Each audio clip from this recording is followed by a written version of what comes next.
Fast revision track में अगला chapter आ रहा है सैलरी। सैलरी चैप्टर सबको लगता है कि it is very difficult to revise या it is a very time consuming to revise, लेकिन जब आप मेरे साथ सैलरी करेंगे then you will realise it is a topic only of 56 points, यानी सिर्फ आपको 56 पॉइंट्स दिमाग में रखना है और आपका सैलरी टॉपिक आपका हो गया। यही 56 बातें, अब तक 56, तो यही 56 बातें अपने इस वीडियो में करने जा रहे हैं। Let's start. What is salary? तो salary means any payment by employer to employee for his services.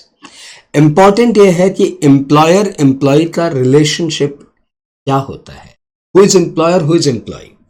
तो any pair who is having the power to control and supervise payee is known as employer. Any payer who is having the power to control and supervise payee is known as employer.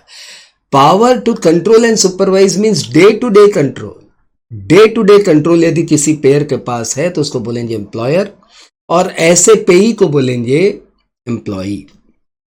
यानी there must be master and servant relationship. Master and servant relationship and principal to principal relationship नहीं चलेगा, principal to agent relationship भी नहीं चलेगा। There must be master and servant relationship. Salary कौन से basis पे taxable है? तो salary is taxable on cash basis और accrual basis depending upon whichever is earlier. तो कैश बेसिस और due basis whichever is earlier. It is cash basis और due basis whichever is earlier. इसका मतलब ये हुआ कि advance salary मिल गई तो वो भी टैक्सेबल है, और सैलरी अभी आउटस्टैंडिंग है तब भी वो टैक्सेबल है। कुछ सैलरीज के नाम लेते हैं और उनके टैक्स ट्रीटमेंट करते हैं। सैलरी चैप्टर आगे ऐसे ही बढ़ेगा।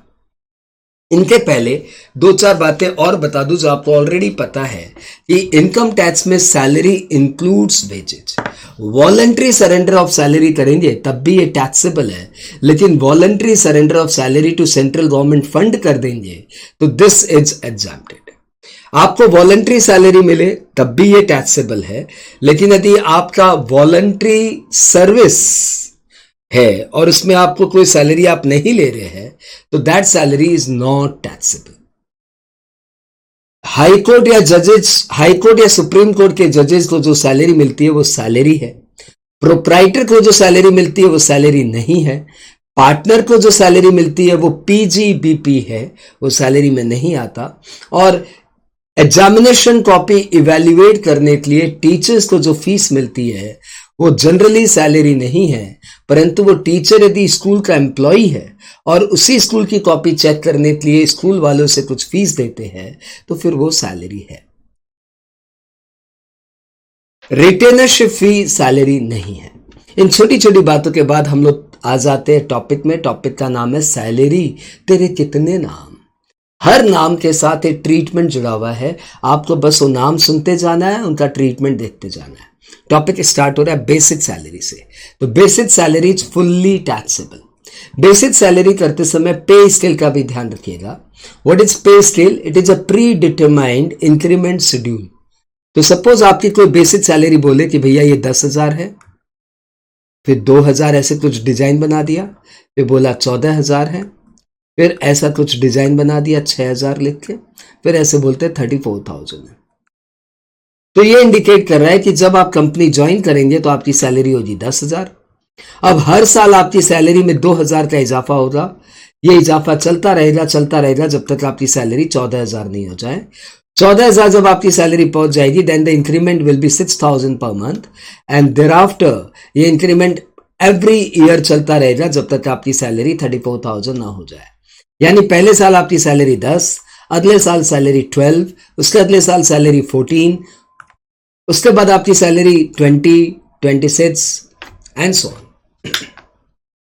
ये ऐसे ही चलता रहेगा। ये 44 कर लो तब जस्टिफाइड हो जाएगा। आगे बढ़े। Dearness allowance is fully taxable. Dearness allowance को डियरनेस पे भी कहते हैं, स्टैंडर्ड ऑफ लिविंग अलावेंस भी कहते हैं, इन्फ्लेशन अलावेंस भी कहते हैं, and all these are fully taxable. It does not make any difference whether DA forms a part of retirement benefit or not. In both the cases, DA itself is fully taxable. Next, fees fully taxable. Commission, चाहे commission on turnover हो या commission on profit हो या commission fix हो, whatever, all commission are fully taxable. Bonus is fully taxable, but there is a difference. यदि आपका contractual bonus है तो that is taxable as bonus, और यदि आपकी वॉलंटरी बोनस है तो that is taxable as perquisite. यानी फॉर्मेटिंग में अंतर आएगा. कॉन्ट्रेक्चुअल बोनस ऊपर में आएगा बोनस टाइटल के नीचे, और वॉलंटरी बोनस नीचे आएगा परक्विजिट के साथ, लेकिन होगा दोनों ही फुल्ली टैक्सेबल. अब आप सोच रहे होंगे कि जब दोनों फुल्ली ही टैक्सेबल है तो फिर ऊपर नीचे लिखने से क्या फर्क पड़ जाएगा. फर्क ये पड़ जाएगा कि जब आरएफए निकालते हैं, rent free accommodation, 15% of salary, तो आपको अच्छे से पता है कि वहां पे सैलरी मतलब all taxable monetary payment excluding perquisite. तो वहां परक्विजिट इंक्लूड नहीं होता, इसलिए वहां पे वॉलंटरी बोनस इंक्लूड नहीं होता. इसलिए बोनस यदि कॉन्ट्रेक्चुअल है तो आपको ऊपर लिखना चाहिए बोनस, और वॉलंटरी बोनस है तो नीचे लिखना चाहिए परक्विजिट के टाइटल के नीचे. उसके बाद हम आ जाते हैं कुछ रिटायरमेंट बेनिफिट में. रिटायरमेंट बेनिफिट में नंबर 1 आ रहा है ग्रेच्युटी, जो कि सेक्शन 1010 में डील कर रहा है. ग्रेच्युटी को हम लोग 3 पार्ट में डिवाइड करते हैं. Gratuity in continuation of service, तो this is fully taxable. Gratuity on death, that is not taxable. And gratuity on retirement, retirement वाली ग्रेच्युटी अपने करने जा रहे हैं, क्योंकि कंटिन्यूएशन ऑफ सर्विस में जो ग्रेच्युटी मिलती हो तो फुल्ली टैक्सेबल है. डेथ में जो ग्रेच्युटी मिलती हो तो पूरी एग्जाम्प्टेड है. रिटायरमेंट की ग्रेच्युटी को फिर हम लोग 2 पार्ट में डिवाइड करते हैं, गवर्नमेंट एम्प्लॉय या non government employee. Government employee के हाथ में रिटायरमेंट वाली ग्रेच्युटी एग्जाम्प्टेड है. नॉन गवर्नमेंट एम्प्लॉय में फिर 2 डिवीजन है, whether you are covered by payment of gratuity act और you are not covered by payment of gratuity act. If you are covered by payment of gratuity act, then minimum of the 3 is exempted. Actual gratuity, statutory amount 20 lakh and 15 by 26 into completed year of service into salary per month. यहाँ पे completed year of service में कोई भी fraction in excess of 6 month shall be taken as 1 year, और यहाँ पे salary मतलब basic plus DA last drawn. If you are seasonal establishment employee, then 15 by 26 की जगह 7 by 26 लेना, और यदि आप डेली रेटेड एम्प्लॉय हो तो लास्ट ड्रॉन सैलरी की जगह लास्ट 3 months एवरेज सैलरी लेना, excluding over time. If you are not covered by payment of gratuity act, then minimum of the 3 shall be exempted. Actual gratuity, statutory amount 20 lakh, but to be noted, 20 lakh आपका life time Kota है. यदि आपने पहले कोई deductions ले रखा है इस सेक्शन में तो फिर उतना आपका वहां पे माइनस हो जाएगा. सपोज आप पहले किसी कंपनी में काम कर रहे थे, वहां पे आपको ग्रेच्युटी मिली थी और वहां पे आपने 3 लाख का एग्जम्पशन क्लेम किया था. तो अब सेकेंड टाइम जब आपको ग्रेच्युटी मिलेगी तो स्टैट्यूटरी अमाउंट 20 लाख नहीं रहेगा, क्योंकि 3 लाख का एग्जम्पशन आप ऑलरेडी अपनी लाइफ में एक बार क्लेम कर चुके हो. तब आपका स्टैट्यूटरी अमाउंट हो जाएगा 20 lakh minus earlier deduction claimed यानी 3 लाख, यानी आपका स्टैट्यूटरी अमाउंट हो जाएगा 17 लाख. नंबर 3 है half into completed year of service into average salary. Half की जगह half. Completed year of service यहाँ पे इग्नोर करता है सारे फ्रैक्शन, यानी यदि आप 22 साल 11 महीने काम किए तब भी हम 22 साल ही कंसिडर करेंगे. और यहाँ पे एवरेज सैलरी मतलब basic plus DA forming a part of retirement benefit plus commission on turnover being last 3 months, basic plus DA forming a part of retirement benefit plus commission on turnover being last 10 months average preceding the month of retirement. यही सारी बातें यहाँ पे दी हुई है. Gratuity receive during continuation of service is fully taxable. Gratuity receive at the time of termination of service by government employee is fully exempted. Gratuity received at the time of termination of service by non-government employee who is covered by payment of gratuity act, then minimum of the 3 is exempted. Actual gratuity 20 lakh 15 by 26 into completed year of service into salary per month. Salary यहाँ पे मतलब basic plus DA last drawn. यहाँ पे seasonal establishment की बात नहीं लिखी हुई है, लेकिन मैंने आपको बता दी. Gratuity receive at the time of termination of service by non government employee not covered under the PODA मतलब payment of gratuity act, then minimum of the 3 shall be exempted. Actual gratuity 20 lakh minus earlier deductions claimed and half into completed year of service into average salary per month. Salary यहाँ पे मतलब basic plus DA forming the part of retirement benefit plus commission on turnover being last 10 months average preceding the month of retirement. Gratuity received after death of the employee is fully exempted. अगला topic आता है leave encashment section है 10(10)AA. Leave encashment यदि आपको मिलता है तो वैसे ही हम लोग इसको 3 पार्ट में डिवाइड किया है. Leave encashment in continuation of service is fully taxable. Leave encashment on death of the employee is fully exempted. Leave encashment on retirement, we divide the same in 2 parts. Government employee, non-government employee. Government employee के हाथ में ये पूरा exempted है.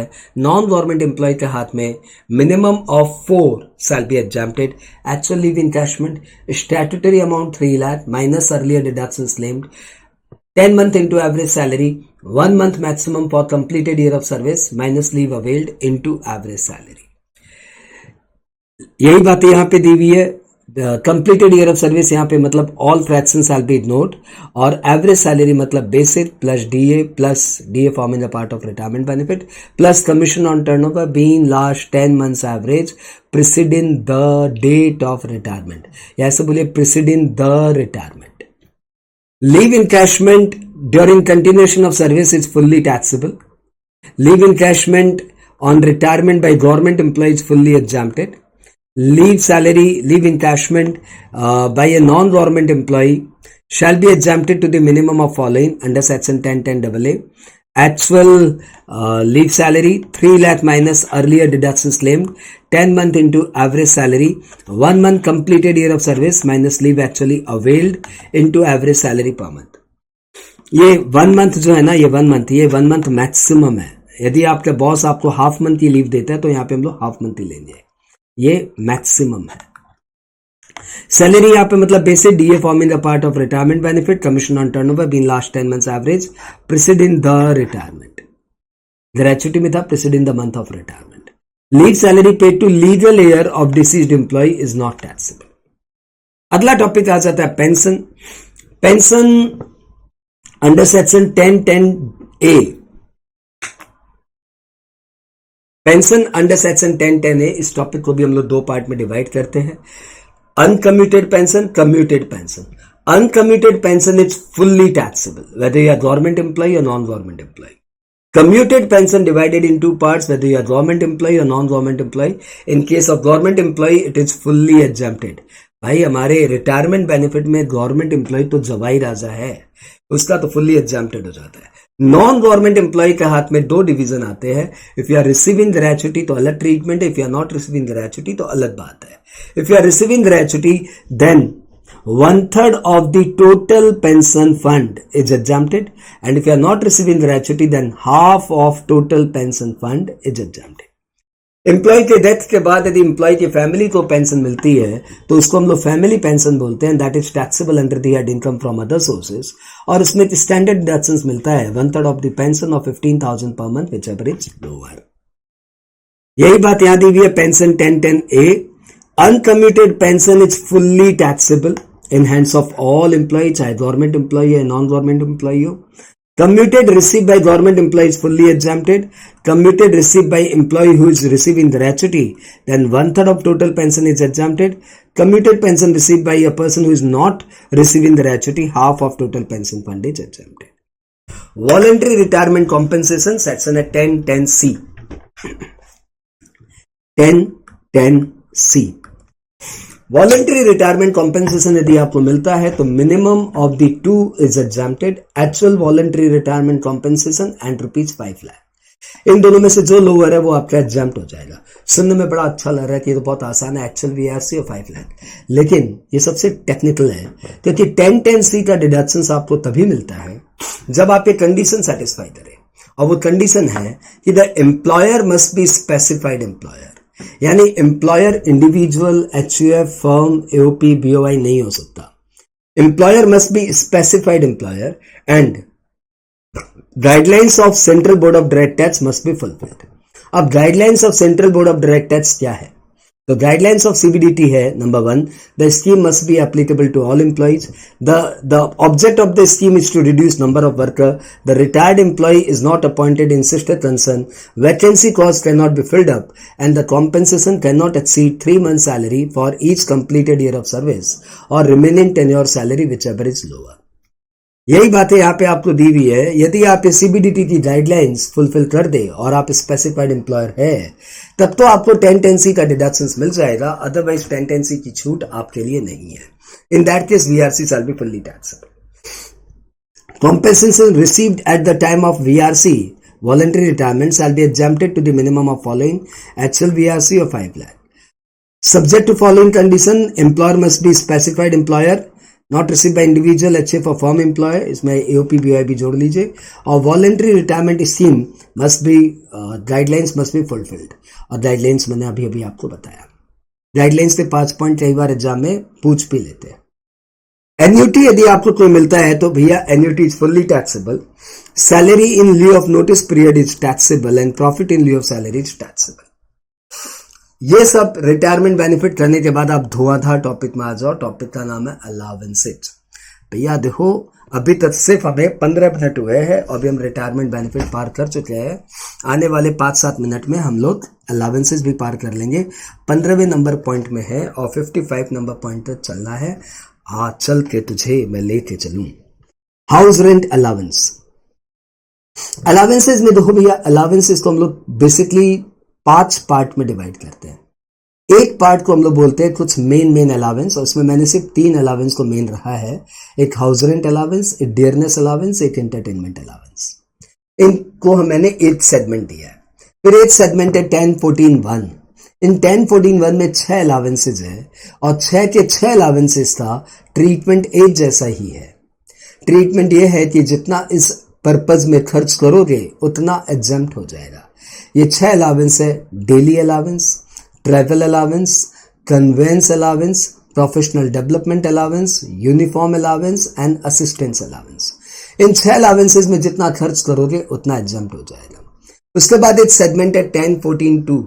इसमें मैंने 7 allowances को रखा है और इन 7 अलावेंसेज का ट्रीटमेंट एक जैसा है कि आपने कितना खर्च किया इससे कोई मतलब नहीं है। जितना हम स्टैट्यूटरी अमाउंट बता रहे हैं उतने का ही डिडक्शंस मिलेगा।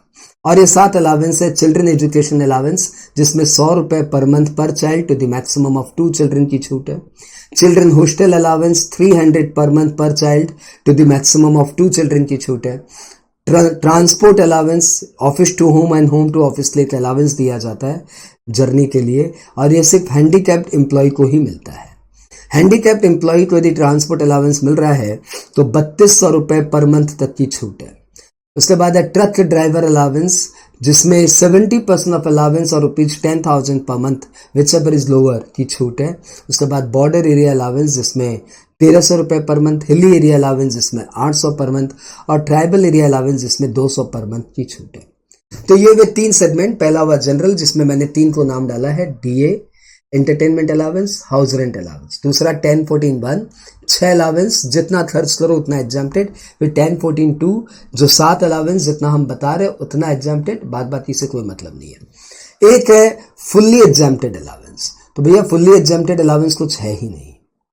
ये खाली गवर्नमेंट एम्प्लॉई जो कि इंडिया के बाहर काम कर रहे हैं और जो कि सिटीजन ऑफ इंडिया है, उनके हाथ में सेक्शन 10 सबसेक्शन 7 में सारे अलावेंस एंड सारे परक्विजिट एग्जाम्प्ट है। फिर से बोलता हूँ, if you are a government employee, you are a citizen of India and you are working outside India, then all allowance and all perquisite are exempted in the hands of employee under section 10 subsection 7.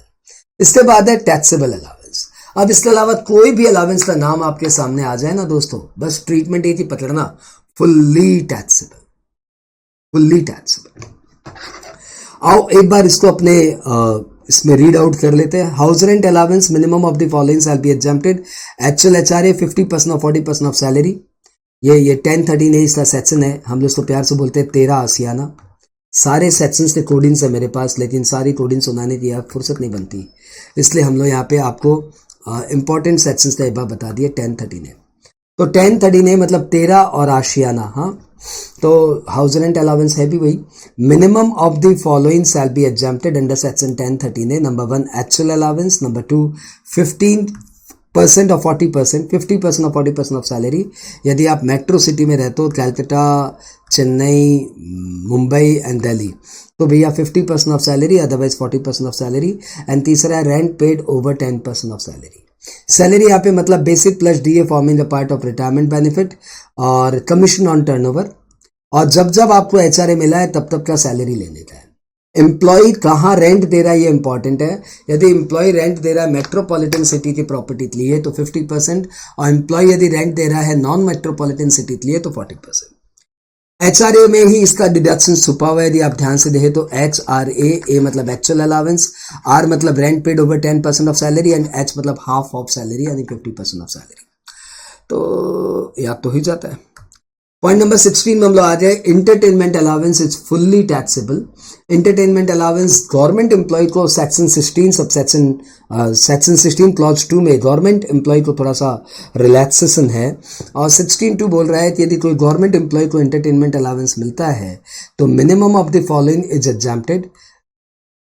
Actual entertainment allowance ₹5,000 per annum and 20% of basic salary. इनमें से जो lowest है उसको section 16(2) में entertainment allowance के लिए government employee को deductions मिल जाता है। अगली बात करें, डियरनेस अलाउंस अपने पहले बोल चुके हैं, DA is fully taxable whether it forms a part of retirement benefit और नॉट। 1014(1) में 6 अलाउंसेस के नाम है, travel allowance, transfer allowance, travel और ट्रांसफर अलाउंस ही किया, डेली अलाउंस, कन्वेंस अलाउंस, ऐसे समझो, ट्रेवल और transfer allowance, daily allowance, convince allowance, helper allowance, assistance allowance, helper allowance एक ही है, professional development allowance and uniform allowance. तो इन 6 अलाउंसेज में जितना आप खर्च करेंगे उतना एग्जम्प्टेड है। फिर 1014(2) के 7 अलाउंसेज एक एक करके बता रहा हूँ। Children education allowance, minimum of the following shall be exempted, ₹100 per month per child to the maximum of 2 children, or actual amount with received whichever is lower. Children hostel allowance 1014(2) minimum of the following is exempted, ₹300 per month per child to the maximum of 2 children, or actual amount received whichever is lower. Truck driver allowance 1014(2) सब 1014(2) ही चल रहा है। 1014(2) में 7 allowances है। Minimum of the following shall be exempted, 70% of the allowance और 10,000 whichever is lower, minimum बोला वही है। Transport allowance to be noted, ये हैंडीकैप्ड एम्प्लॉय को सिर्फ मिलता है, 1014(2) ही सेक्शन है। Minimum of the following shall be exempted, actual amount और ₹3,200 per month whichever is lower। और इसके अलावा ये 4 के अलावा border area allowance 1,300, tribal area allowance 200, hilly area allowance 800। Border का 13 तो ऐसे ही याद हो जाएगा, ध्यान दो। ये देखो, ये तुम्हें बी नजर आ रहा है कि 13 नजर आ रहा है, यू नीड टू चेक। ये जो बी है ये तुम्हें बी नजर आ रहा है कि 13 नजर आ रहा है, चेक। तो यदि 13 नजर आ रहा है तो ₹1,300 याद हो जाए। हिली एरिया अलाउंस में होता है क्या, एक पहाड़, उसके ऊपर पहाड़, फिर बाजू में पहाड़, फिर बाजू में पहाड़। हिली एरिया में क्या होता है, एक पहाड़, उसके ऊपर पहाड़, बाजू में पहाड़, बाजू में पहाड़। तो भैया ये हिली एरिया अलाउंस 800 हो गया। And T for tribal and T for 200। ऐसे सारे सैलरी चैप्टर का हमारे कोडिंग से भरपूर है, लेकिन कुछ कोडिंग्स बड़ी हो जाती है, उसको एक्सप्लेन करने से चीज़ें तो याद हो जाती है, लेकिन अभी उसका समय नहीं बैठेगा दोस्तों, क्योंकि इस वीडियो का ऑब्जेक्टिव कुछ अलग है। ये मैंने बता दिया, allowance to government employee who is a citizen of India and who is working outside India. तो 10(7) में उसके सारे अलाउंस एंड सारी परक्विजिट एग्जम्प्ट हो जाएंगे। All allowance and all perquisite shall be exempted, even dearness allowance भी exempt हो जाएगा।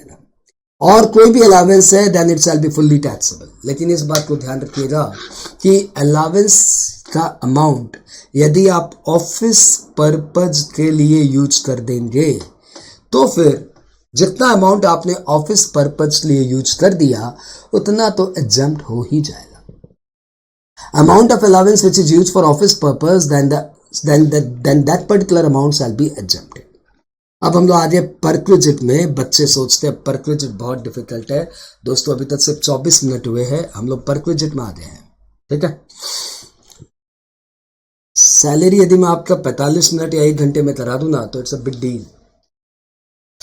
Perquisite exempted from tax in all cases. तो सबसे पहले हमने स्टार्ट किया एग्जम्प्टेड परक्विजिट। आप सबको पता है अलाउंस और परक्विजिट में basic difference. Allowance generally cash में मिलता है और परक्विजिट जनरली आपको कैन में मिलती है। दूसरे शब्दों में बोलूं तो अलाउंस हमेशा आपको कैश में मिलता है और परक्विजिट जनरली आपको कैंड में मिलती है। तो परक्विजिट को हम लोग स्टार्ट करते हैं बेस्ट नीड से, रोटी कपड़ा मकान। तो रोटी के नाम पे यदि आपको ऑफिस में फ्री रिफ्रेशमेंट मिले तो दैट रिफ्रेशमेंट इज एग्जाम्प्टेड। परंतु ध्यान रखिएगा, दारू रिफ्रेशमेंट में मिले, दारू पौवा यदि आपको रिफ्रेशमेंट में मिले तो फिर दारू इज नॉट एग्जाम्प्टेड। तो free refreshment is exempted excluding alcoholic refreshment. Free meal up to ₹50 per meal is exempted. Free meal through non-transferable coupon to be noted. Non-transferable coupon के थ्रू किसी बाहर के रेस्टोरेंट में, किसी ईटिंग जॉइंट्स में आपको खाना दे रहा है आपका boss through non transferable coupon, तो अप टू ₹50 पर मील इज एग्जाम्प्टेड। यदि ₹70 का खाना है तो ₹50 एग्जाम्प्टेड, ₹20 टैक्सेबल। किसी लोगों का ऐसा भी मानना है कि यदि 50 से ऊपर का मील मिले तो फुल्ली टैक्सेबल हो जाएगा, परंतु मैं पर्टिकुलरली यही मानता हूं और हमारा इंस्टीट्यूट भी इसको मान्यता देता है कि ₹70 का यदि आपको खाना मिल रहा है तो ₹50 तक एग्जाम्प्टेड है, ₹20 टैक्सेबल है। रोटी हो गई। अब आओ कपड़े में आते हैं, फ्री यूनिफॉर्म इज एग्जाम्प्टेड। अब आओ मकान में आते हैं, तो भैया मकान फैसिलिटी इज टैक्सेबल, लेकिन rent free accommodation to high court और सुप्रीम कोर्ट जजेस is exempted and rent free furnished accommodation to official of parliament is exempted. ये दोनों कोई खास वाइटल नहीं है, लेकिन ठीक है, रोटी कपड़ा मकान अपनी सेट बंदी। आगे बढ़े, पिकअप एंड ड्रॉप फैसिलिटी यदि आपको कंपनी दे रही है तो दैट इज एग्जाम्प्टेड। यदि ऑफिस से घर, घर से ऑफिस ले आने के लिए आपको कन्वेंस फैसिलिटी दिया जा रहा है तो that is exempted. Conveyance facility to high court और सुप्रीम कोर्ट जजेस भी एग्जाम्प्टेड, यानी हाई कोर्ट या सुप्रीम कोर्ट के जजेस को कार फैसिलिटी दी जा रही है तो दैट इज एग्जाम्प्टेड पर प्रोजेक्ट। एम्प्लॉय की ट्रेनिंग पे जो खर्चा हो दैट इज एग्जाम्प्टेड, और एम्प्लॉय के बच्चे की पढ़ाई पे यदि एम्प्लॉयर रिम्बर्समेंट कर रहा है तो ₹1000 पर month per child is exempted. और टू बी नोटेड, यहाँ पे नंबर ऑफ चाइल्ड का कोई रिस्ट्रिक्शंस नहीं है। तो लालू एम्प्लॉय के यदि 7 एम्प्लॉय का नाम है लालू और उसे 7 टाबरे है, 7 टाबरों की पढ़ाई एम्प्लॉयर बियर कर रहा है और हर बच्चे की पढ़ाई पे ₹900 पर मंथ का खर्चा है, तो सब 900 × 7 6300 6300 per month is exempted. But इस रिगार्ड में दिल्ली हाई कोर्ट का एक जजमेंट आया हुआ है डीपीएस स्कूल के लिए, जिसमें डिसीजन लिया गया कि यदि ₹1000 से ऊपर का एजुकेशन फैसिलिटी दिया जा रहा है तो that shall be fully taxable. यानी children education facility up to 1000 है तो एग्जाम्प्टेड है, और चिल्ड्रन एजुकेशन फैसिलिटी यदि ₹1100 की है तो फिर फुल्ली टैक्सेबल। तो फिर ₹100 नहीं, फिर फुल्ली टैक्सेबल है। ठीक है, ये ध्यान रखिएगा। और ये बात तो अपने 10(7) की पहले ही कर चुके हैं कि यदि आप गवर्नमेंट एम्प्लॉय हो, सिटीजन ऑफ इंडिया हो, इंडिया के बाहर काम कर रहे हो, आप गवर्नमेंट एम्प्लॉय हो, सिटीजन ऑफ इंडिया हो, इंडिया के बाहर काम कर रहे हो, तो आपके सारे अलावेंस एंड सारे परक्विजिट एग्जाम्प्टेड है। Next, telephone facility is exempted. Telephone facility is exempted. Next, computer या लैपटॉप यूज करने के लिए दिया जाए तो that facility is exempted. Medical insurance premium यदि आपको एम्प्लॉयर देता है तो दैट इज एग्जाम्प्टेड, लेकिन लाइफ इंश्योरेंस प्रीमियम यदि आपका एम्प्लॉयर आपके लिए देता है तो that is fully taxable. MIP is exempted, LIP is taxable. ठीक है, अब हम लोग आ जाए टैक्सेबल परक्विजिट में, और टैक्सेबल परक्विजिट में सबसे पहले आती है rent free accommodation. Rent free accommodation जैसा मैंने बताया, हाई कोर्ट या सुप्रीम कोर्ट के जजेस को मिले तो वो एग्जाम्प्टेड है, ऑफिशियल ऑफ पार्लियामेंट को मिले तो भी एग्जाम्प्टेड है, इन दोनों को छोड़ के और किसी को मिले तो टैक्सेबल है। तो यदि रेंट फ्री एकोमोडेशन किसी गवर्नमेंट एम्प्लॉय को मिले तो licence fee shall be taxable. ये लाइसेंस फी क्या होता है? ये लाइसेंस फी पहली बात एकेडमिकली आपको एग्जाम में दिया रहेगा, पेपर में दिया रहेगा, और नॉन एकेडमिक और प्रैक्टिकली आपके जो गवर्नमेंट का एग्रीमेंट है एम्प्लॉय के साथ, उस एग्रीमेंट में दिया रहेगा कि इस रेंट फ्री एकोमोडेशन का लाइसेंस फी हम लोग क्या मानेंगे। जितना भी लाइसेंस फी उस एग्रीमेंट में दिया हो that shall be taxable. Next, rent free accommodation यदि नॉन गवर्नमेंट एम्प्लॉय को मिले तो ट्रीटमेंट डिपेंड करता है कि हाउस ओन्ड बाय एम्प्लॉयर है कि हाउस हायर्ड बाय एम्प्लॉयर है। यदि हाउस हायर्ड बाय एम्प्लॉयर है देन 15% ऑफ सैलरी, और rent paid by employer which ever is lower shell be taxable. 15% of salary or rent paid by employer whichever is lower shall be taxable. लेकिन यदि house owned by employer है, in that case 7.5% of salary या 10% of salary या 15% of salary will be taxable depending upon the population of the city in which house is located. तो यदि जिस city में वो हाउस है उसकी पॉपुलेशन 10 लाख तक है तो 7.5% of salary shell be taxable. यदि सिटी की पॉपुलेशन 10 लाख से ज्यादा 25 लाख तक है तो 10% of salary will be taxable, और सिटी की पॉपुलेशन 25 लाख से ज्यादा है तो 15% of salary shell be taxable. India में भैया गली गली में 25 लाख लोग रहते हैं, तो भैया कुछ नहीं बोले तो आप यही मान लेना कि 25 लाख से ज्यादा की पॉपुलेशन और 15% ऑफ सैलरी टैक्सेबल कर देना। लेकिन सब में यदि बोल दिया जाए कि सिटी की पॉपुलेशन इतनी है and the house is owned by employer, then आपको ध्यान रखना पड़ेगा 7.5%, 10% या 15% कौन सा करना है, डिपेंडिंग पॉपुलेशन कितनी है, 10 लाख तक है कि 10 से 25 है कि 25 लाख से ऊपर है। यहाँ पे सैलरी मतलब basic plus DA forming a part of retirement benefit plus all taxable monetary payment excluding PF, perquisite and retirement benefit. PF, perquisite और रिटायरमेंट बेनिफिट को छोड़ के आपको जो भी सैलरी मिल रही है सब आपको यहाँ पे कंसिडर करना है to the extent it is taxable. जब जब आरएफए मिला तब तब टैक्सेबल नहीं होगा, जब जब आरएफए अलॉट हुआ तब तब टैक्सेबल नहीं होगा, जब जब आरएफए ऑक्यूपाई किया तब तब टैक्सेबल होगा, जब जब आरएफए ऑक्यूपाई किया तब तब टैक्सेबल होगा। यानी बॉस ने आपको घर दिया 1 जुलाई को, लेकिन आपने घर पे गृह प्रवेश किया 1 सितंबर से, तो भैया सितंबर से मार्च तक की सैलरी टैक्सेबल होगी। सितंबर से मार्च तक की जो सैलरी है ना उसका 15% विल बी टैक्सेबल। यदि घर के साथ आपको बॉस फर्नीचर भी दे दे तो उसका नाम हो जाएगा रेंट फ्री फर्निश्ड एकोमोडेशन। ऐसे में रेंट फ्री फर्निश्ड एकोमोडेशन का ट्रीटमेंट ऐसे करेंगे कि जैसे आरएफए निकाल रहे थे वैसे निकालेंगे। आरएफए निकालने के बाद फर्नीचर के लिए 10% of the original cost of furniture add कर देंगे, 10% ऑफ द ओरिजिनल कॉस्ट। लेकिन यदि फर्नीचर हायर्ड बाय एम्प्लॉयर है तो hire charges paid by employer shall be added. इस रिगार्ड में आप ध्यान रखिएगा, furniture includes household appliances, यानी घर की TV, AC machine, refrigerator, oven, ये सब के सब फर्नीचर की कैटेगरी में ही आएंगे। तो बॉस यदि आपके घर के बर्तन भी भिजवा दे ना, बॉस है कुछ भी भिजवा सकता है, तो बॉस ने यदि आपको घर के बर्तन भी भिजवा दिए तो भैया वो भी फर्नीचर की कैटेगरी में आएंगे, because furniture includes all house hold appliances. Next आगे बढ़े, कंसेशनल रेंट एकोमोडेशन। यदि आपको कंपनी रेंट फ्री एकोमोडेशन ना देके एकोमोडेशन देती है और आपसे उसके लिए नॉमिनल चार्जेस लेती है तो that is called concessional rent accommodation. यानी आपको एक 3 रूम का फ्लैट दे दिया गया और बदले में आपसे लिया जा रहा है 2000 रुपए पर, तो भैया ये तो ऑलमोस्ट रेंट फ्री एकोमोडेशन की तरह ही है। लेकिन सिंस आप 2000 रुपया दे रहे हो इसलिए हमने इसको नया नाम दे दिया कंसेशनल रेंट एकोमोडेशन। और इसका ट्रीटमेंट होगा कि पहले आप आरएफए की तरह इसको वैल्यू करिए और उसमें से जितना भी एम्प्लॉई रेंट दे रहा है, आई रिपीट, जितना भी एम्प्लॉई रेंट दे रहा है उतना माइनस कर दीजिएगा। ठीक है, अगला पॉइंट आ गया होटल एकोमोडेशन। यदि आपको बॉस होटल में ही घर बना के दे दे, तो यदि होटल एकोमोडेशन दिया जा रहा है तो ध्यान रखिएगा 15 दिन तक के लिए hotel accommodation is non taxable. 15 दिन के बाद भी यदि आपको होटल एकोमोडेशन दिया जा रहा है तो minimum of the two shell be taxable. Number 1 24% of salary और दूसरा rent paid by employer which ever is lower. तो 15% ऑफ सैलरी की जगह हो जाएगा 24% ऑफ सैलरी और rent paid by employer which ever is lower. यहाँ पे भी सैलरी मतलब same, basic plus DA forming a part of retirement benefit plus all taxable monetary payment excluding perquisite, PF and retirement benefit. Gas, electricity, water facility boss यदि आपको देता है तो that is fully taxable. Servant facility boss आपको देता है तो that is fully taxable. Gardener facility यदि आपको बॉस देता है तो भैया gardener facility shall be treated as servant facility.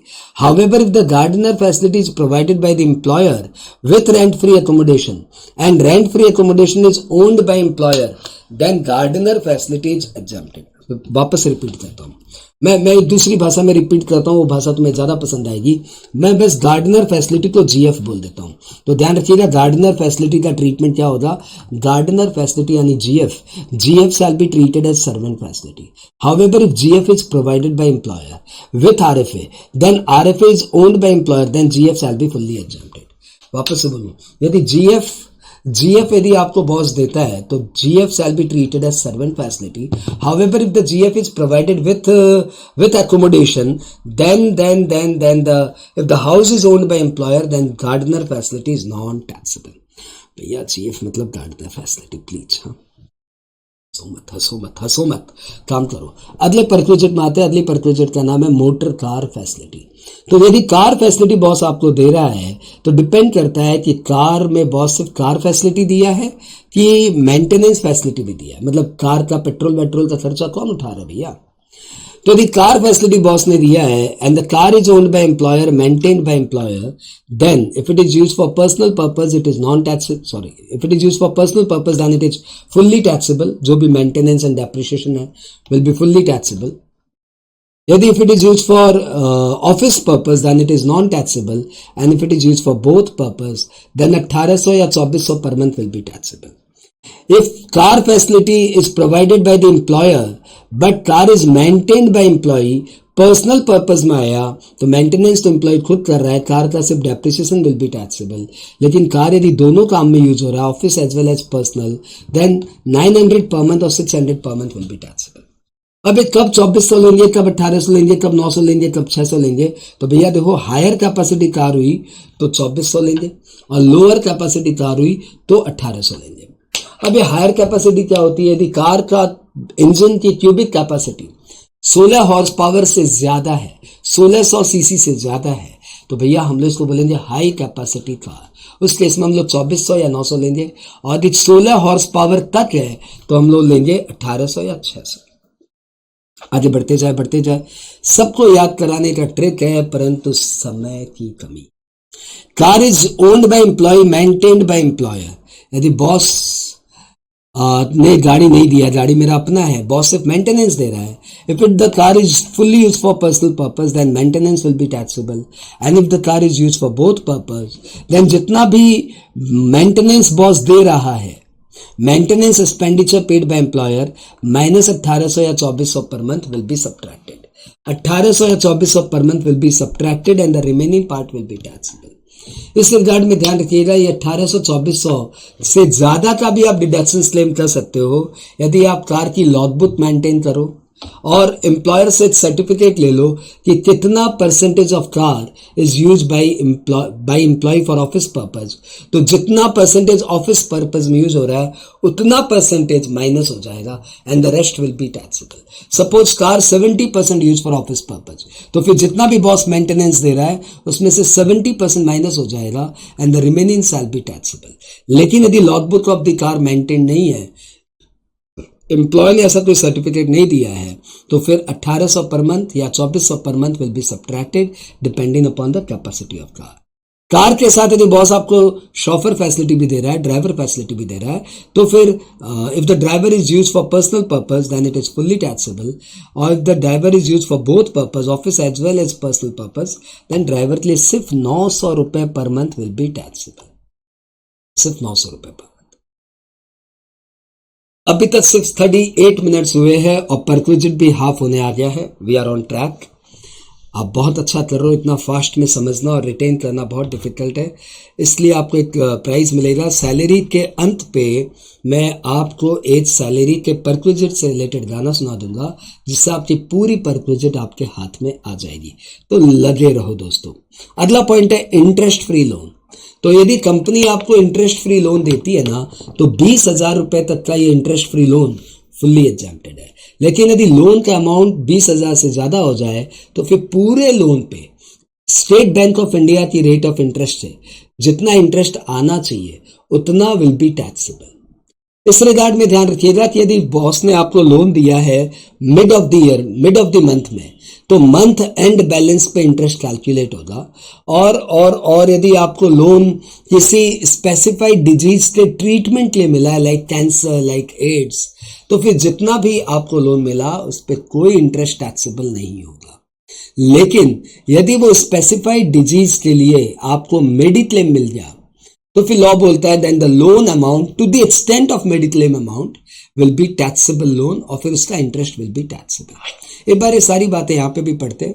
Perquisite in respect of interest free loan और concessional rate of interest shall be taxable in hands of all employees as per the SBI rate of interest if the aggregate amount of loan exceeds 20,000. However, any interest paid by the employee to the employer shall be reduced from the amount of perquisite. Interest will be charged on month-end balance.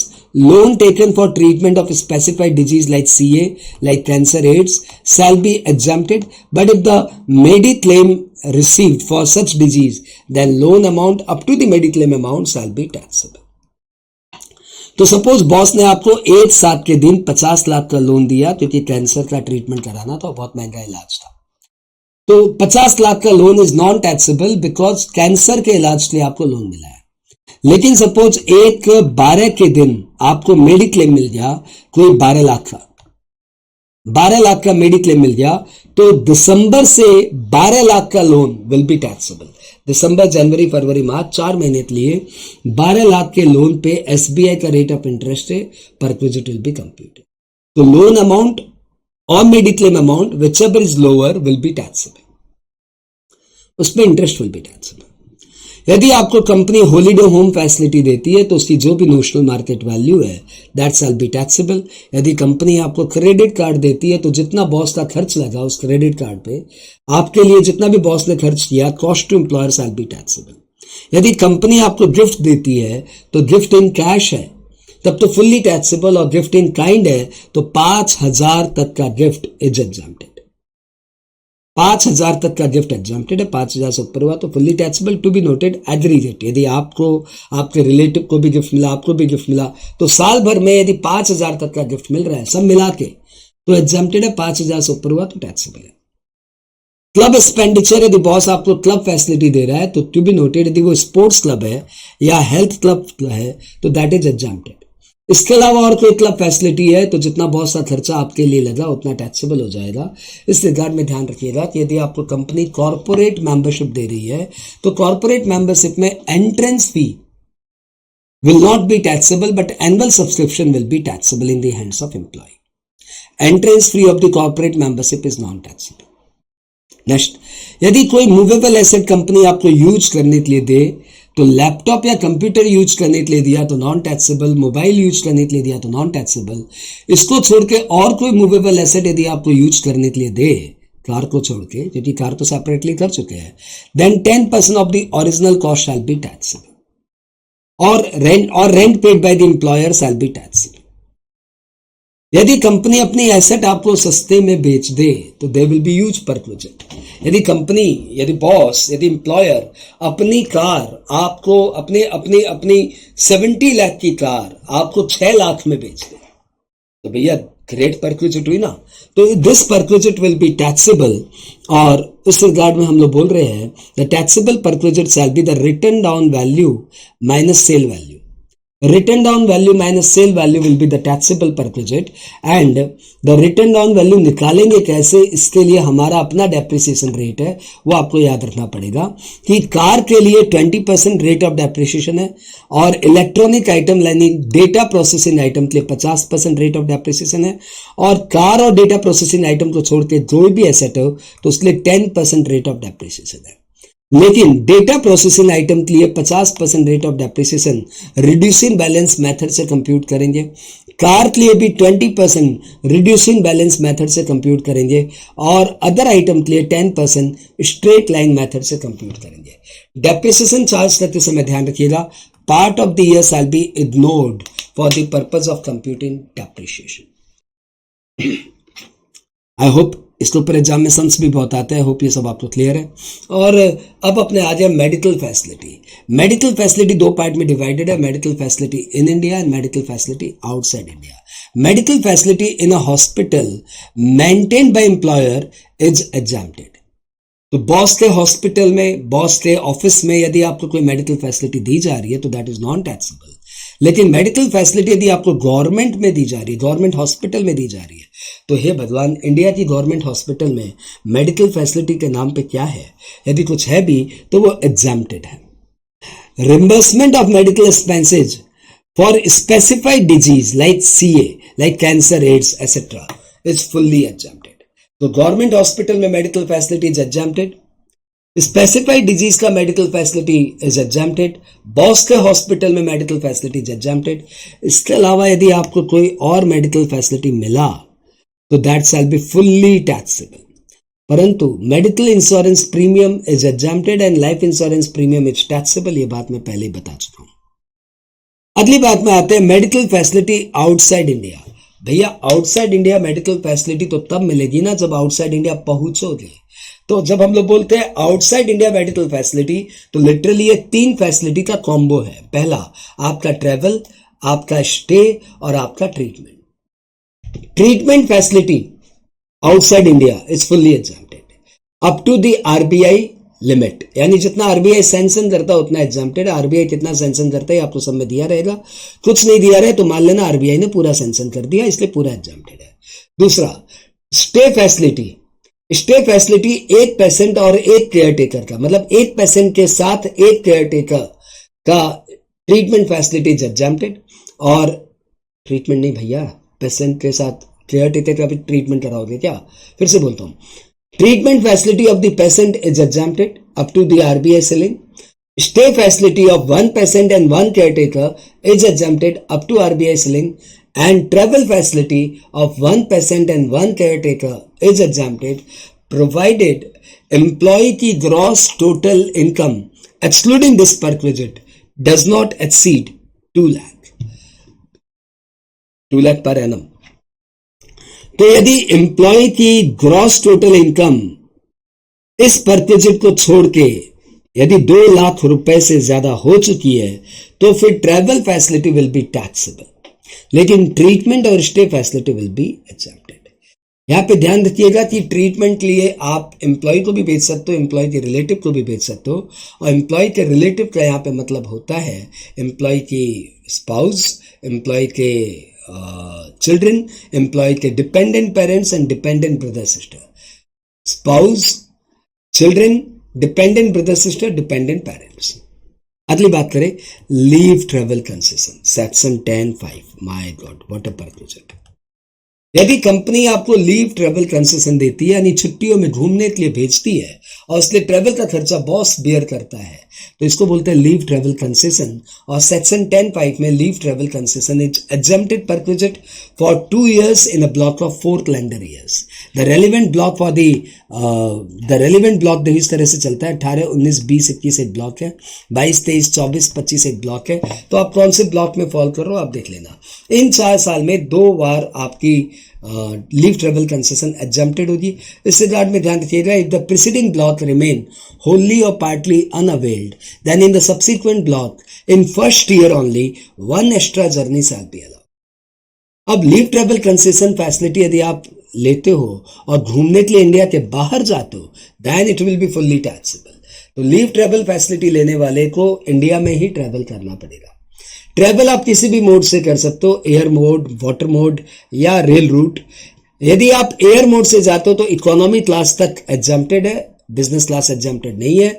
और यदि आप rail class से जाते हो तो आप किसी भी क्लास से जाओ, 2 tier, 3 tier, 1 tier, किसी से भी जाओ, एसी नॉन एसी सब जितना आपका एक्चुअल खर्चा हुआ उतना एग्जेम्प्टेड है।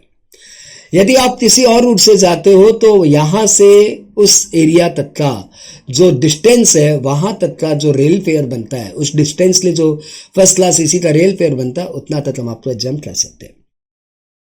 ट्रेवल में आप अपनी फैमिली के साथ जा सकते हो। फैमिली का मतलब वापस से वही हुआ, spouse, children, dependent parents and dependent brother and sister. परंतु यहाँ पे छोटी सी बात और है कि चिल्ड्रन जो है वो सिर्फ 2 अलाउड है, और उसमें भी एक छोटा सा पेच है। यदि फर्स्ट चाइल्ड, फर्स्ट बर्थ यदि मल्टीपल बर्थ हो गई तो second birth is not allowed, और यदि फर्स्ट बर्थ सिंगल बर्थ हुई, सेकेंड बर्थ मल्टीपल बर्थ हुई, तो फिर सारे के सारे बच्चे अलाउड हो जाएंगे। जैसे फर्स्ट बर्थ में हमारा एक ही नन्ना हुआ और सेकेंड बर्थ में हमारे जुड़वा नन्हे हो जाए तो हिसाब से 3 बच्चे हो जाए, लेकिन ये सब के सब अलाउड हो जाएंगे। तो यदि बच्चों की एज ऐसी है 10 ईयर्स 8 ईयर्स 8 ईयर्स, तो समझ जाना कि ये तीनों अलाउड है। और बच्चे की उम्र ऐसी है 10 ईयर्स 10 ईयर्स 8 ईयर्स, तो समझ जाना ना ये 2 ही अलाउड होंगे, तीसरा अलाउड नहीं होगा। आई होप ये बात क्लियर। उसके बाद बात कर रहे हैं अपने प्रोविडेंट फंड की। एक पॉइंट आना तो चाहिए था, पता नहीं कहां रह गया, कि employer contribution to superannuation fund. तो 1.5 लाख तक का सुपर एन्यूशन फंड का कॉन्ट्रीब्यूशन इज एग्जाम्प्टेड, और 1.5 लाख से ऊपर हो रहा है तो दैट विल बी टैक्सेबल। हम लोग बात कर रहे हैं प्रोविडेंट फंड की। ध्यान रखना भैया, हम लोग 49 पॉइंट नंबर या 50 नंबर पॉइंट पे है, बस अब हमारा फिनिश होने वाला है। मैंने आपको बोला था अब तक 56 पॉइंट कर लो, आपका सैलरी पूरा हो जाएगा। प्रोविडेंट फंड में हम लोग आ गए। तो प्रोविडेंट फंड देखो भैया 4 तरह के होते हैं: statutory provident fund, recognised provident fund, unrecognised provident fund, public provident fund. Employer contribution in 3 fund में होता है। पब्लिक प्रोविडेंट फंड तो किसी का भी हो सकता है, उसमें एम्प्लॉयर रिलेशनशिप की आवश्यकता नहीं है। तो employer contribution to statutory provident fund ये गवर्नमेंट एम्प्लॉय लोग का होता है। गवर्नमेंट एम्प्लॉय तो नॉर्मली जवाई राजा की तरह ट्रीट होते हैं, इसलिए स्टैट्यूटरी प्रोविडेंट फंड में एम्प्लॉयर का contribution is non taxable. Recognised provident fund में एम्प्लॉयर का contribution up to 12% of salary is non taxable. Salary यहाँ पे मतलब basic plus DA forming the part of retirement benefit plus commission on as a fix percentage of turnover. Unrecognised provident fund में employer जितना भी contribution दे दे not taxable. PPF में employer contribution होता ही नहीं है। एम्प्लॉय कंट्रीब्यूशन की बात करें तो एम्प्लॉय कंट्रीब्यूशन तो कोई सैलरी नहीं है, उसका तो अपना खुद का पैसा है, इसलिए टैक्सेबल या नॉन टैक्सेबल की बात ही नहीं आ रही है। बातें आ रही है कि क्या एटीसी का डिडक्शंस मिलेगा। तो स्टैट्यूटरी प्रोविडेंट फंड में एम्प्लॉय कंट्रीब्यूशन करे तो एटीसी का डिडक्शंस मिलता है। आरपीएफ में एम्प्लॉय कंट्रीब्यूशन करे तो एटीसी का डिडक्शंस मिलता है। और यूआरपीएफ में एम्प्लॉय यदि कंट्रीब्यूशन करे तो एटीसी का डिडक्शंस नहीं मिलता, और पीपीएफ में कोई भी एसएससी कंट्रीब्यूशन करे तो एटीसी का डिडक्शंस मिलता है। इंटरेस्ट, एसपीएफ में इंटरेस्ट की जो भी रेट हो नॉन टैक्सेबल। आरपीएफ में इंटरेस्ट 9.5% पर एनम तक एग्जम्प्टेड, और यूआरपीएफ में एम्प्लॉय का इंटरेस्ट मतलब जो भी इंटरेस्ट आ रहा है that is non taxable. PPF में ध्यान रखना बच्चों इंपॉर्टेंट भी है, पीपीएफ में इंटरेस्ट इज नॉन टैक्सेबल। यदि प्रोविडेंट फंड से आपको लम सम मिलता है तो गवर्नमेंट एम्प्लॉय यानी एसपीएफ से लम सम मिलता है तो नॉन टैक्सेबल। पीपीएफ से लम सम मिलता है तो नॉन टैक्सेबल। आरपीएफ से लम सम मिलता है तो भैया जनरली नॉट टैक्सेबल। जनरली मतलब यही है कि आप कम से कम 5 कंटिन्यूअस ईयर ऑफ सर्विस तक काम कर चुके हो। यदि आपने 5 कंटिन्यूअस ईयर ऑफ सर्विस तक काम किया है, उसके बाद यदि आपको आरपीएफ से लंबा पैसा मिलता है, लमसम एक साथ मिलता है, तो दैट इज नॉन टैक्सेबल। उन 5 सालों में भी यदि आप पहले छोड़ते हो because of your ill health और because of your incapability to work या because of death of employ या बिकॉज ऑफ कंपनी क्लोजर, तो फिर 5 साल के पहले भी छोड़ दिया तब भी नॉन टैक्सेबल। अच्छा, कंटिन्यूअस ईयर ऑफ सर्विस का मतलब ये नहीं है कि आपको एक ही एम्प्लॉयर के साथ 5 साल तक काम करना पड़ेगा। सपोज आपने एक एम्प्लॉयर के साथ काम किया 3 साल, उसके बाद आप उसे छोड़ रहे हो किसी कारण से और आप दूसरे एम्प्लॉयर को ज्वाइन कर रहे हो और पीएफ का पैसा विड्रॉ नहीं करके पुराने ओल्ड एम्प्लॉयर से पीएफ का पैसा न्यू एम्प्लॉयर के पीएफ में आप डायरेक्ट ट्रांसफर करवा दे रहे हो, विड्रॉ नहीं कर रहे हो, तो फिर पीएफ पॉइंट ऑफ व्यू से इसको कंटिन्यूएशन ऑफ सर्विस ही माना जाएगा।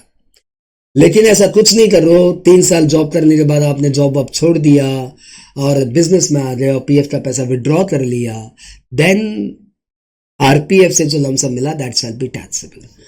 यूआरपीएफ से लमसम जो मिला that is shell be taxable. और ये दोनों टैक्सेबल कैसे होंगे ये समझिए आप। तो जितना भी एम्प्लॉयर का कॉन्ट्रीब्यूशन है उस प्रोविडेंट फंड में that will be taxable as salary. Employ का जितना भी कॉन्ट्रीब्यूशन है that shall not be taxable. Interest on employer contribution जो भी है that shall be taxable as salary. And employ का जो पोर्शन है उस पर जो इंटरेस्ट मिल रहा है, interest on employees contribution, that shall be taxable as income from other sources. I hope आप समझते जा रहे हो, आप बहुत तेज बच्चे हो। ट्रांसफर्ड बैलेंस, आपको पता है अनरिकॉग्नाइज्ड प्रोविडेंट फंड वो है जिसे हमारे कमिश्नर साहब ने अभी तक, कमिश्नर ऑफ इनकम टैक्स ने अभी तक रिकग्निशन नहीं दिया है। जैसे कमिश्नर ऑफ इनकम टैक्स इसे रिकग्निशन दे देंगे, वो यूआरपीएफ आरपीएफ में कन्वर्ट हो जाएगा। तो यूआरपीएफ यदि आरपीएफ में कन्वर्ट होता है तो वर्चुअली यूआरपीएफ का बैलेंस आरपीएफ में चला जाता है। तो यूआरपीएफ का बैलेंस जब आरपीएफ में जाता है तो हम इसको बोलते हैं ट्रांसफर्ड बैलेंस। ये ट्रांसफर्ड बैलेंस टैक्सेबल होगा टू द एक्सटेंट कि यदि ये शुरू से फंड आरपीएफ रहा होता तो कितना अमाउंट मेरा टैक्सेबल हुआ होता, उतना अमाउंट अब टैक्सेबल होगा when the URPF converted into RPF. याद है ना, employer contribution to superannuation fund 1.5 lakh तक एग्जाम्प्टेड है। उसके बाद सेक्शन 16 के डिडक्शंस, इसमें 16(1) आता है, 16(2) आता है, 16(3) आता है। 16(2) मैंने एंटरटेनमेंट अलाउंस के साथ बता दिया था कि गवर्नमेंट एम्प्लॉय को एंटरटेनमेंट अलाउंस मिलता है तो उसको मिनिमम ऑफ द 3 का डिडक्शंस मिलता है, actual allowance of 5,000 per annum और 20% ऑफ बेसिक सैलरी। 16 का सबसे पहला डिडक्शन है स्टैंडर्ड डिडक्शंस, 50,000 रुपए तक का फिक्स स्टैंडर्ड डिडक्शंस है। तो आपकी gross salary of 50,000 which ever is lower, उतना आपको डिडक्शंस मिल जाएगा। टैक्स ऑन एम्प्लॉयमेंट या प्रोफेशनल टैक्स के लिए 16(3) में डिडक्शंस है। जितना भी पी टैक्स, प्रोफेशनल टैक्स पे होता है, चाहे वो पेमेंट एम्प्लॉयर करे या एम्प्लॉई करे, that shall be eligible for deductions. यदि एम्प्लॉई प्रोफेशनल टैक्स पे करता है तो 16(3) में डिडक्शंस मिल जाता है। एम्प्लॉयर प्रोफेशनल टैक्स पे करता है तो ऊपर परक्विजिट में पहले ऐड होता है और नीचे 16(3) में फिर लेस हो जाता है।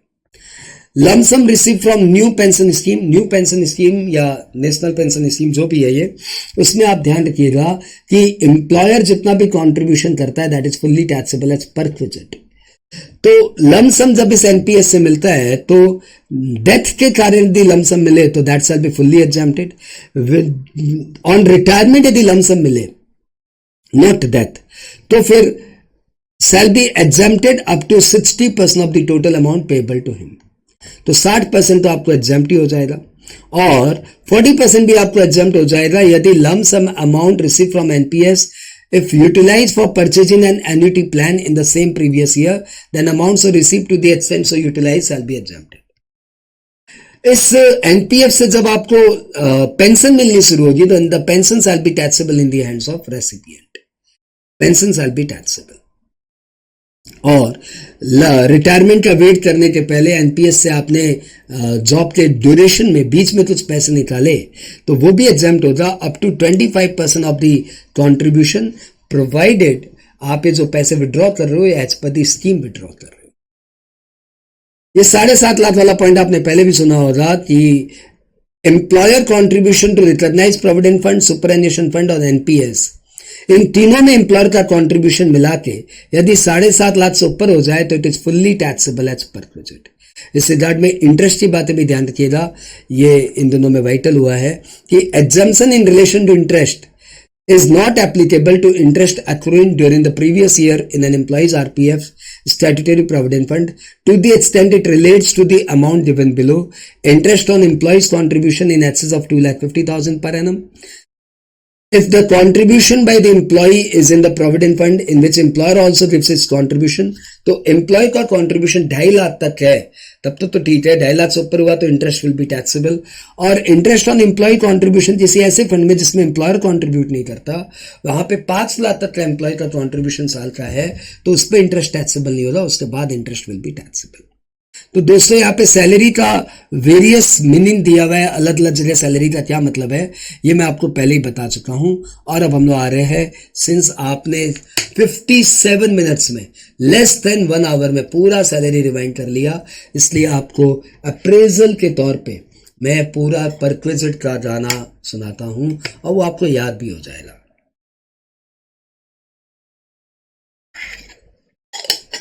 सैलरी में बच्चे डरते हैं तो परक्विजिट से ही डरते हैं, और परक्विजिट को आसान बनाने के लिए हमने एक सैलरी का परक्विजिट सॉन्ग बनाया जिसमें ऑलमोस्ट पूरी परक्विजिट कवर्ड है। ठीक है, शुरू करते हैं। धुन है चुरा लिया है तुमने जो दिल को, आर.डी. बर्मन साहब का गीत है और मोहम्मद रफ़ी साहब ने और आशा भोसले जी ने इस गीत को गाया है। ओरिजिनल गाना मैं भूल चुका हूँ क्योंकि अब तो मेरे दिमाग में यही बजता है। स्टार्ट करता हूँ, फिर भी ट्राई करता हूँ ओरिजिनल गाना एक बार धुन सुनाने के लिए। चुरा लिया है तुमने जो दिल को, नजर नहीं चुराना सनम। समझ में आया? स्टार्ट करते हैं। RFA में 15% सैलरी, कार में 1800 पर month taxable, gas electricity water servant पर सारे के सारे है फुल्ली टैक्सेबल। गार्डनर है दिया अपना घर भी दिया, तो फिर गार्डनर को दे देना तुम जंसन। गिफ्ट इन काइंड 5000 को छोड़ के टैक्स करो, सुपर एनिवेशन 1.5 लाख को छोड़ के टैक्स करो।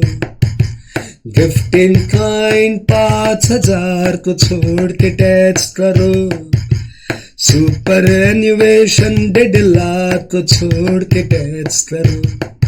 होटल फैसिलिटी 24% सैलरी, पर 15 दिन का दे देना तुम जंसन। RFA में 15% सैलरी, कार में 1800 पर month taxable, gas electricity water servant पर सारे के सारे है फुल्ली टैक्सेबल। एसेट यूज करने पे 10% ऑफ कॉस्ट करो, एसेट सेल में WDV कैलकुलेट करो। कंप्यूटर में 50, कार में 20, अदर में 10, WDV में से सेल प्रोसीड लेस करो। फ्री में खाना है दिया 50 रुपये का दिया, तो फिर खाने को तुम दे देना फिर जंसन। RFA में 15% सैलरी, कार में 1800 पर month taxable, medical 15, MIP exempted, LIP को टैक्स करो। मेडिकल रिम्बर्समेंट पूरा टैक्स करो। खेल कूद को छोड़ के सारी क्लब को टैक्स करो। शॉप के शेयर मिले तो कंसेशन को टैक्स करो। फिर से मेडिकल रिम्बर्समेंट पूरा टैक्स करो। MIP एग्जेम्प्टेड, LIP को टैक्स करो। खेल कूद को छोड़ के सारी क्लब को टैक्स करो। शॉप के शेयर मिले तो कंसेशन को टैक्स करो। लीव ट्रेवल जो मिले, फैमिली भी चले, तो फिर 2 बच्चों का दे देना तुम जंसन। RFA में 15% सैलरी, कार में 1800 पर मंथ टैक्सेबल। शॉप के शेयर मिले तो कंसेशन को टैक्स करो। इंटरेस्ट फ्री लोन 20,000 तक ना टैक्स करो। SBI की रेट से इंटरेस्ट कैलकुलेट करो। मंथ एंड बैलेंस पे इंटरेस्ट कैलकुलेट करो। मेडिलोन है लिया, मेडिलोन मतलब स्पेसिफाइड डिजीज के लिए लोन।